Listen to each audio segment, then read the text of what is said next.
y'all, I am Hope Adraza, and I am the founder of InBalance and the owner of InBalance Northwest.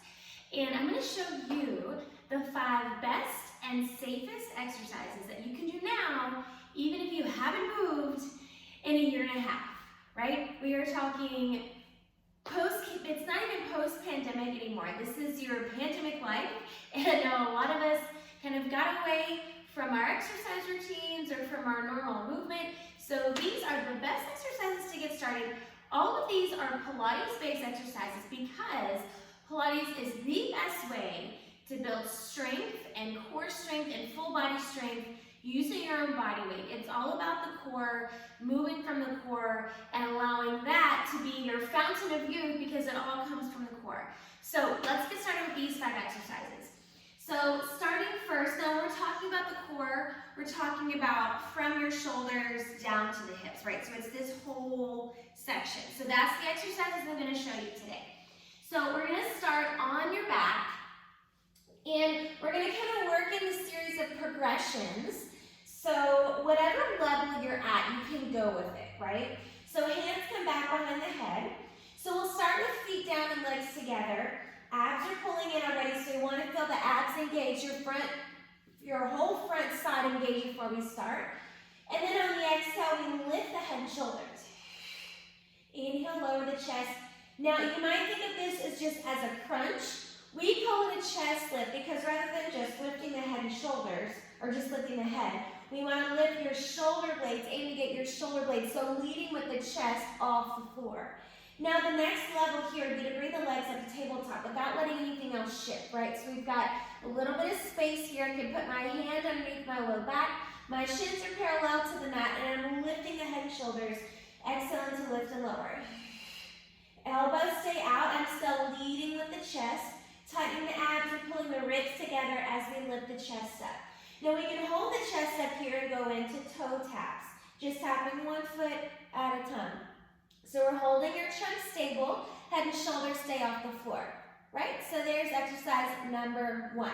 We would go here, do about 10 reps on each foot, and then come back down. Now, next exercise, we're bringing the heels inside the width of your actual hips. So your sits bones, the little bones that you sit on, we want our heels to be that far apart. So not really all that far, maybe 3 to 5 inches, right? Walk the shoulders down the back, arms reaching long fingertips towards your heels. So on the inhale, we're going to tilt your pelvis, pubic bone pulls up towards the belly button, and then peel the back all the way off the floor. So we're coming up to the shoulder blades. All of our weight staying down in the feet. We're lifting and squeezing your glutes at the top. And then start from the top of the back. Roll it down one bone at a time, coming back down. And so in this bridge, we're working on articulating the spine off the mat. So peeling up one at a time, and then coming down one at a time, starting from the top of the back. And then tilting the pelvis, going back to neutral. So we'll keep going here, just tilting and lifting, peeling up. As we lift, we want to think about pulling the abs, belly button to the back, so our abs are tight on the way up. So now, when I say core, you know what I'm talking about. Because we're going to feel the work from the knees all the way up to the top of the shoulders here. Everything tight, and then rolling it down. All right, so that's exercise number 2. And we would go here for about 10 to 12 reps and move on to the next exercise. So let's go ahead and come up and flip on to one side. Now I'll show you both sides. We're going to have to do both sides here. So we're going to start here in just a little modified plank. This is the easiest way to get started with side planks, which is a great exercise to work the obliques, the sides of the body. Not to mention a little strength on the shoulder girdle. So we're stacking hips and shoulders. We're just lifting hips up and down. The hips are just lifting off the floor, and then they're lowering. I'm not moving anything else. Shoulder stays away from the ear, ribs stay lifted away from the floor. If we want to add a little more, we can add like a little clam here. So we lift the top knee, lift the hips, and then back down. So I feel the whole body working as we lift and lower here. Belly button still pulling into the back, the glutes start to work. So again, we want to utilize as much as the core as possible when we're getting started back into exercise, back into moving the body. All right, so here we go to the 12 reps, and then we could go on to the next exercise I have for you, which is coming up to a modified side plank on the hand. Now, if you have wrist issues, stay with the elbow. Just stay on the elbow. If your wrists are okay, we're going here, pulling the knee directly into the hip, hand directly into the shoulder. We're lifting, exhale up and back down. Using the breath here. Abs are pulling tight.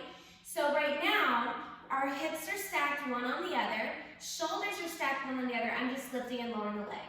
Right? So you're going to feel it in your supporting leg and in the leg that's moving. So we go 10 to 12 reps here and bring it down and shake it out. And then I'll show it to you on the other side. So shaking out the hips, and then we'll come onto the other elbow. Elbow comes directly into the shoulder. We're stacking hips. Hand can come in front. We're just lifting the hips and lower. This is the easiest way to get started to build up strength to do a full-on side plank with the legs off the floor. And then again, lifting and lowering the top knee here, getting a little bit more work into the glutes, into the hips as we lift and lower, right? So here is our modified side plank on the elbow. Once we do our 10 to 12 reps there, we'll come up to the hand, pull the knee underneath the hip, extend the outside leg, stacking hips and shoulders. Now we lift the outside leg up and down. Nothing else moves here, so you don't have to get fancy with it. You can just keep it here, lifting and lowering the top leg.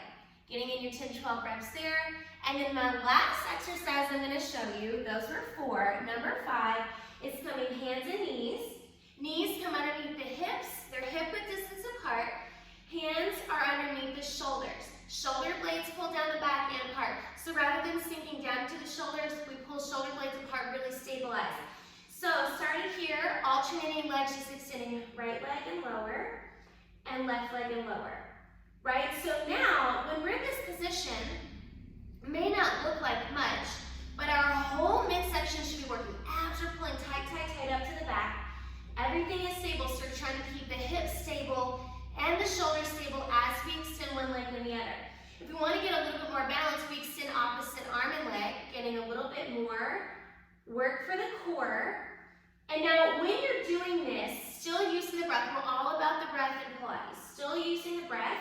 The breath is what's going to move you. The breath is what's going to help build your core. But we're also keeping it, so rather than letting the chin duck down to the chest, keeping the focus out in front, keeping length through the back of the neck.